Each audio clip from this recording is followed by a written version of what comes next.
Ma'am, so, yan ay nabili niya sudan mga yan, maglibog sa guba. Kini balo. Yan, kinipod mga ma'am. Okay, sa mani, mo maning kuan, uwang. Uwang ni siya mga ma'am. Kinipod, isa ka isda is, kutob.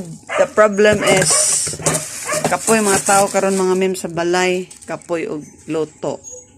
So, gahuna-huna mi og unsay AC way nga luto nato ani. Niya. Sama na mag-itlog lang ta. Pinaka-simple way is itlog. Pero, ambot lang. Kapuyan sa tagi. Kapuyan ko sa itlog o gabi ipod mga mem. Uy. So, huna-huna lang sa nato mga mem. Sa atong sudan for dinner. Ganon talaga ang buhay. Okay, sa amin Oh. Ay, ako ba din my youngest brother. Oh. Sure. Kulba kaya akong brother mga mem. Oh. I-flex ko lang akong brother nga si Romnick. Oh, mani siya mga ma'am. Okay.